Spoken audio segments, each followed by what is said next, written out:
want to be the center of attention like that. That works better. What? Yeah, whatever. Yeah, whatever. Cool. Oh, that's better. That's much better. There you go. Yeah, way better. Right on. So, Sweet. how you doing, man? Good morning. Good. Yeah, good morning for the next half hour. Yes, for me. Yeah, he's almost done. You're on. Where are you at right now? Florida? East Coast. Yep, Florida. Florida. All right. All right. So Wyatt, how long has it been since you've been out of Autoglass now? A year and 2 months now. A year and 2 months. Do you miss it? Were there withdrawals? I miss the job. I miss the simpleness of the job. You know, obviously every car has its own little quirks and all that, but the job itself was simple. At least for me, I didn't find much complexity in it. I don't miss the company at all. I pass their new location every day heading in and out, and it just makes me sick. It really does. So was that the only company that you ever worked for? For glass, yes. Okay, so let's back this up a little bit. Wyatt, why don't you give us a little bit background to yourself? Because I've known you for years now. Ever since I've known you since before the group, because we started chatting on Instagram years. Chris knows you a little bit, but everybody else out there, they don't know you. So why don't you tell us a little bit about yourself, sir? Sure. So I started with Safelite in the warehouse in 2010 up in New York. Worked the warehouse a little bit, got used to handling glass, got kind of sick of the monotony of that, switched over to dispatcher, learned the system. Again, same thing, got sick of the monotony. Then they offered me technician. I'm like, I don't know anything about tools, which is ironic for who I work for now. So I went to the tech side, absolutely loved it. Got sick of being cold 8 months out of the year in upstate New York. So I moved to Florida in 2015 and then stayed as a technician with them for a little bit. Tried middle management, absolutely hated it. Absolutely hated it. I couldn't wait to get out of that. And then went back to technician. So I was probably installing for maybe 6-7 years total with them. Like I said, I thoroughly enjoyed the work. Like I love meeting new people. I love being in different areas, different houses, different neighborhoods, towns, states, even because they send me all over the country as well. Well, you referred to the company. Did we even name the company yet? I think I did in the beginning, but yeah, I worked for the evil Safelite Autoglass. Safelite. Yeah. All right, so middle management. What is middle management at the Empire? A middle management, I would say, is anything where you're directly involved with the store. So, like assistant store manager, the store manager itself. I probably put dispatcher in that realm as well. I tried to go up into their quality manager or trainer, whatever they're calling that position now. It changes every 6 months how they restructure their corporate structure, but I got denied.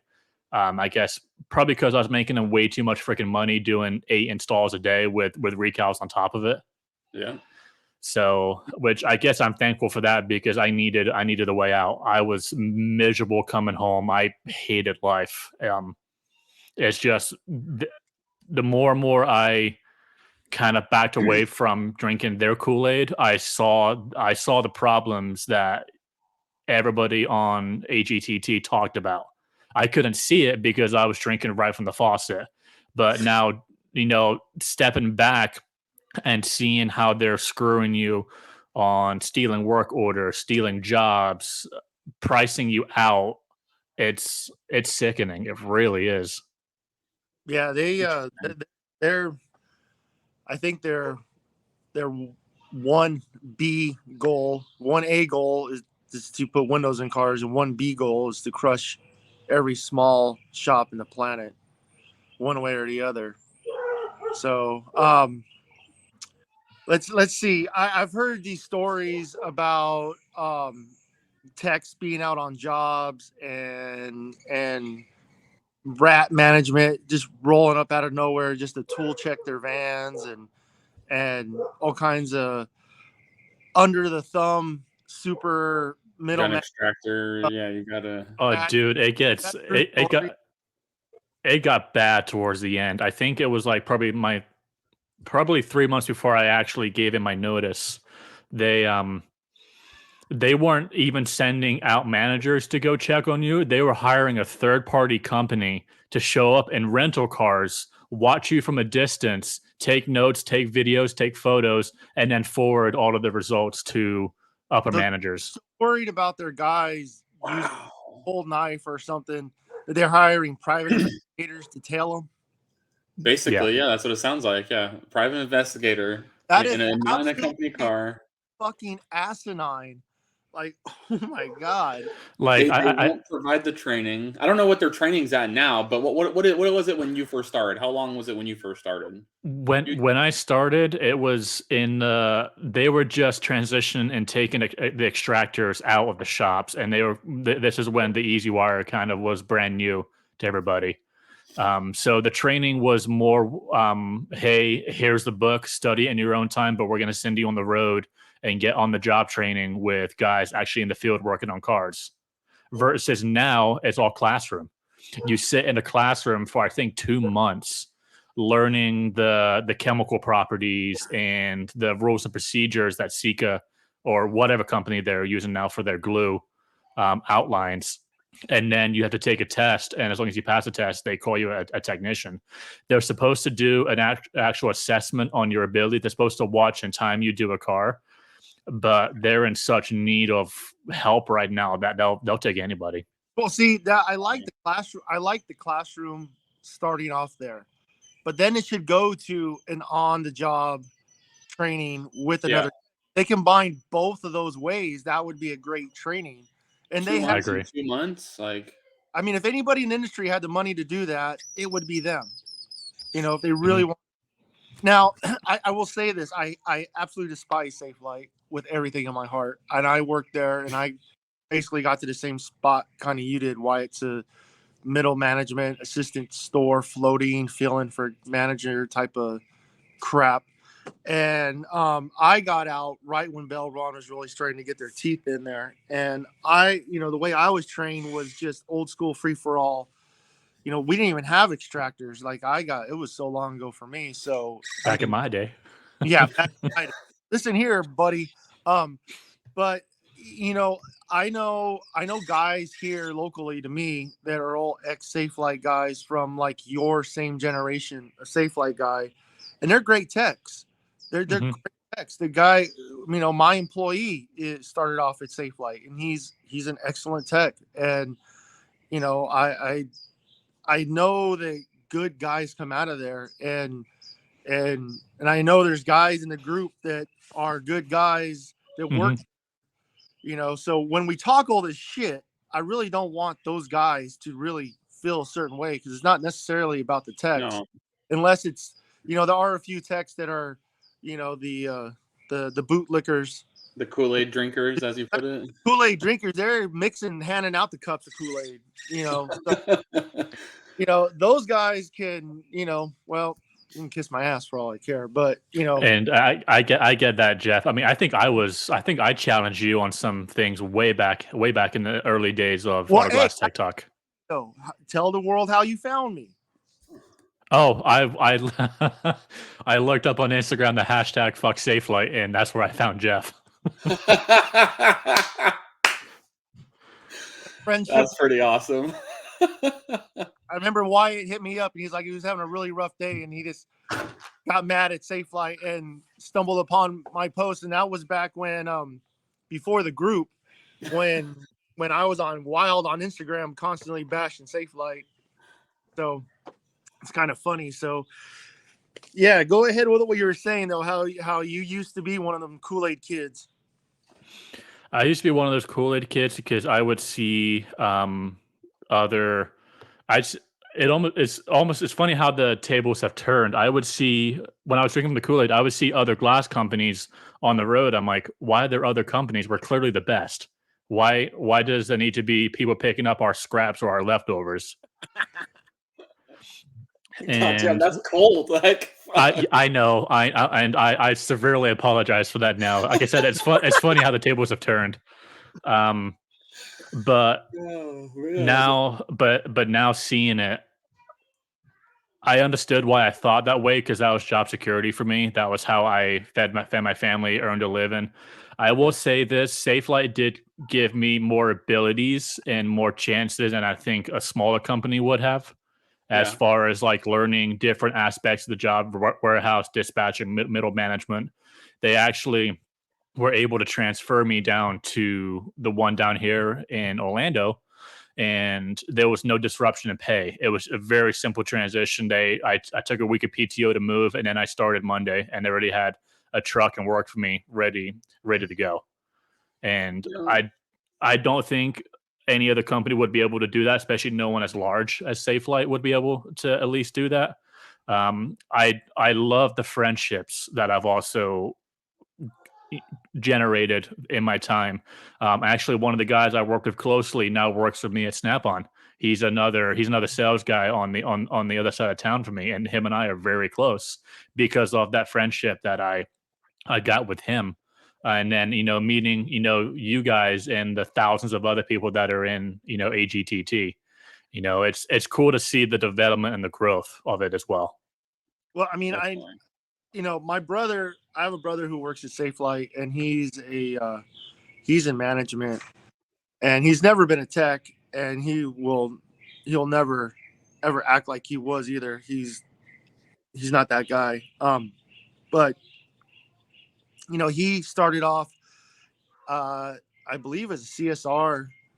Not really sure exactly, warehouse maybe, but he worked his way up, and he's great at logistics. And every tech who works underneath him loves working with them.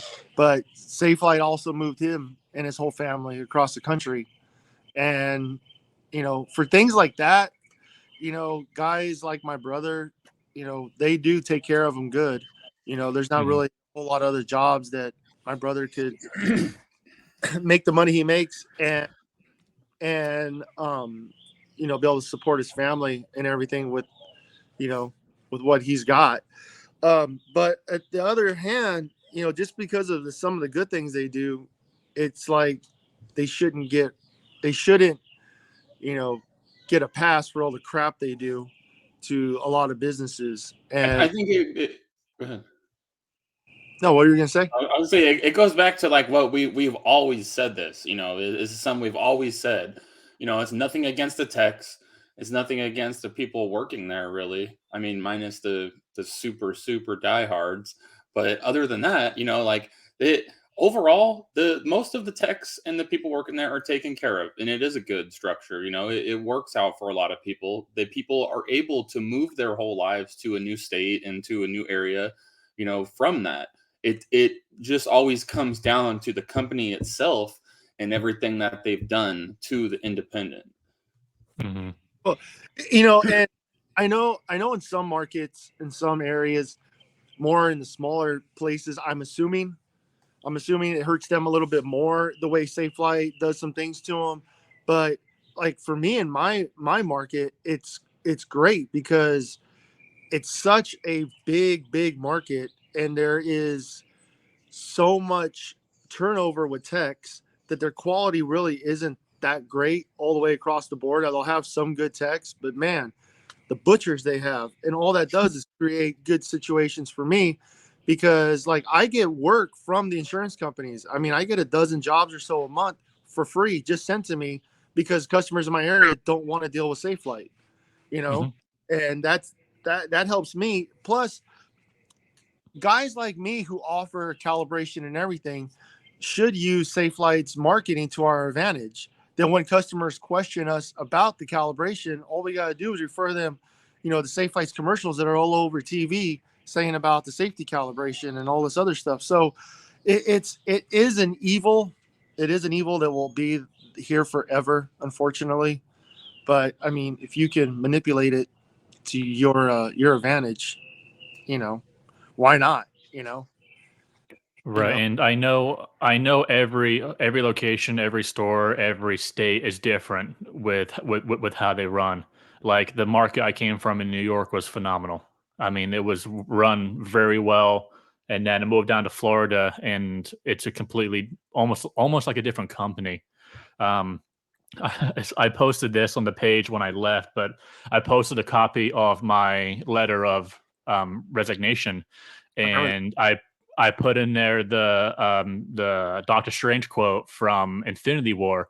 You know how many, and I restructured it. I said how many chances or how many futures does Wyatt have a future in Safelite, and I put zero. And I gave him like 3 weeks notice, and he was about to fire me right there. My district manager was about to fire me right there because of that quote. He's like, well, HR didn't appreciate that. I'm like, I didn't do it for HR, I did it for my immediate manager because he's a Marvel fan, and I'm leaving anyway. So even if you fire me, you have to pay me for those weeks because I gave you notice. Yeah, it's not like you're firing me ahead of that notice. Like, well, let's check the laws here. Hold on. Hey, when You I know? when I left Safelight, I put my notice in, and the next day I walk in, I have no route, and I was a guy who was getting, 8-9 jobs a day.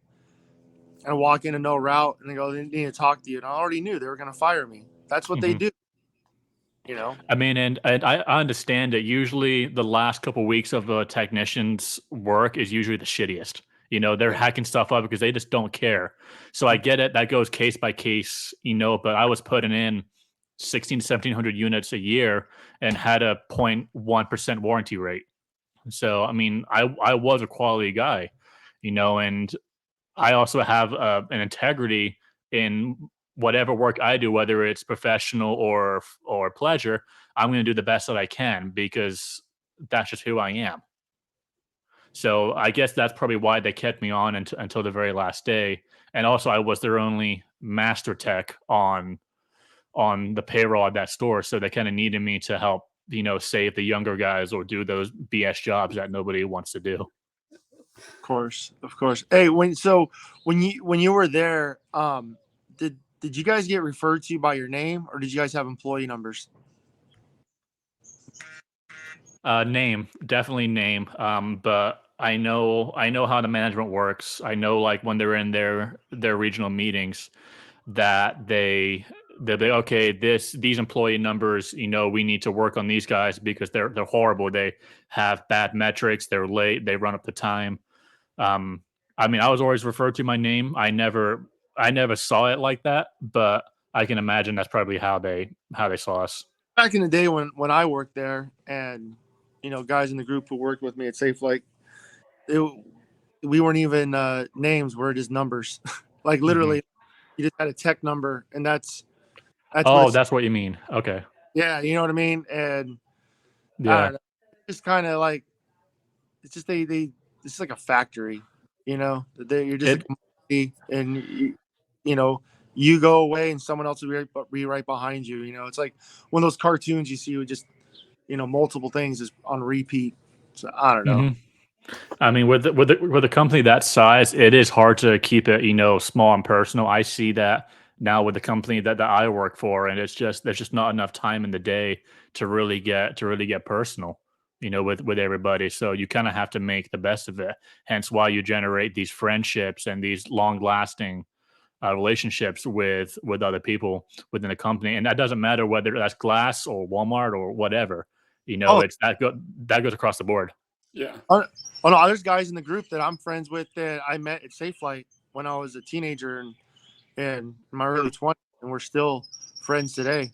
So Hmm. yeah, no, I understand that. I mean that's just you in whatever environment you're at. I mean, work in you could work in a little tiny shop and create friendships no matter what you're doing there. Hmm.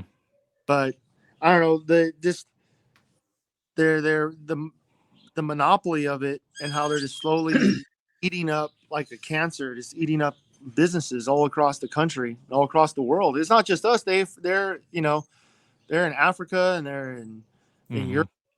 Thing, you know, and it's amazing that a company this big can hide under a hedge fund and never get Mm, caught up with, antitrust laws.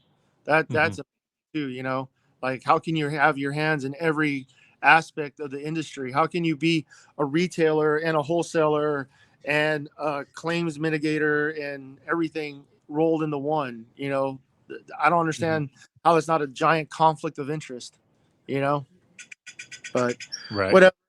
Okay. So yes, Chris. Let's say we got about like roughly 10 minutes if before Wyatt's got to take off here. So So this is we going to got be we got to fun, get a Wyatt. few minutes of like the most dirtiest, like nitty gritty that like Oh just boy. a few minutes of it, and then we'll move on to your new stuff, and you can tell us about all that.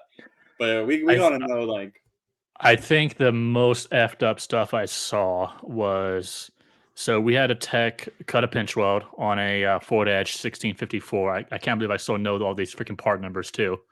It happens. Um, never Ford Edge, lose. those pinch Yep. welds are temperamental. They're really hidden, they're jagged, they're not really consistent. He cut probably a good, probably 18 inches of it. Woo. Um, Big spot. and he put the glass in. He installed a new one and didn't tell anybody. So then it comes back as a warrant. It came back as a warranty for a rattle. And I'm thinking, okay, Ford rearview mirror, because it has those rearview mirrors you have to punch out the rivets on. So I'm checking that it's tight. I'm like, okay, that's weird. Well, I'm gonna pull the glass just for my own sake before I sign off on it to say it's fine. I pull the glass and I'm like, you got to be kidding me. You got to be kidding me. So I call the manager. I'm like, hey, found a cut pinch weld, and he's like, did you do it? I'm like, no, I cold knife and hand wired it out because I know these pinch welds are very temperamental. And he's like, are you sure you didn't cut it? And I'm like, no, there's glue all over this freaking pinch weld, man. It's evident that this was installed on, and then I just pulled it out. And so, come to find out, the tech who did it is still there, and they pushed it under the rug. And it's like, well, we need people, so we're gonna let that go. And there was no write up, there was no talk, nothing. It was totally pushed Car? under. What's that? Did they repair the lady's car? Yeah, because I refused. The manager was like, "Well, how bad is it? Can you put the glass in?" I'm like, Oh, "It's right through the bond line. There's no way." wow. Did he This this try to repair it? Did he try to screw it together? Did he try to do some kind of bush fix for He it? just left it. He just Nope. left it. Just fucking He primed both sides, the top and bottom. Ran glue, kind of smoothed out with his finger. I guess he probably let it dry for a minute before he put the window back in. Wow. So basically, he set a trap for the next guy to think that the next tech would have cut it, and the manager who let it slide later went to a trainer, and I'm like, how can you have let this slide? He goes, well, it's case by case. You kind of have to take it as it goes. And I'm like, no. I'm like, Safelite has a zero tolerance, or at least they had a zero tolerance when it came to pinch weld cutting. If they saw that you cut a pinch weld with a fiber line, they would check the glass to make sure you had all of your pokers in there, to make sure your line was high and kept off the pinch weld. They would do all these things to make sure that you took every precaution possible. And if you did, then you were fine, because shit happens. I mean, you're there, you're Russian. I get it, and yeah. they also understand it. But the fact that this guy cut a huge chunk into this pinch weld, decided, whatever, I don't care. I'm gonna go ahead and put it in. So his integrity's gone. I can't trust, even to this day. He works for a neighboring glass company down here, because he eventually did get let go from Safelite for other shit he was doing. Um, I still can't see him right to that day. And the trainer is still a trainer. And I mean, I'm not one to go and blab and kind of snitch him out, because I feel like he's gonna get it at some point. He's gonna get, not, I won't say karma because I don't believe in karma, but he's gonna get that back at some point. Mhm. Something's gonna roll around to really kick him in the ass. Yeah. As far as like, I'd say we were told to put in a lot of glass where like there was rust and there was obviously clear perforation. And I know this goes case by case, company by company. But Safelite's rule was if there's any perforation in the metal, it needs to be professionally restored. And I think we can agree that it needs to be professionally restored. Sorry, I just lost my train of thought. No, your wife's awesome. So we were told, hey, go ahead and put it in. It's fine. You know, they're probably not going to come back. I'm like, no, because not only if they come back, they're not only going to sue the company, they can sue me individually because I made the choice to put that in case, you know, the feds get involved if there's a rollover crash or whatever. So many times the guys were scared of management, so they'd put it in.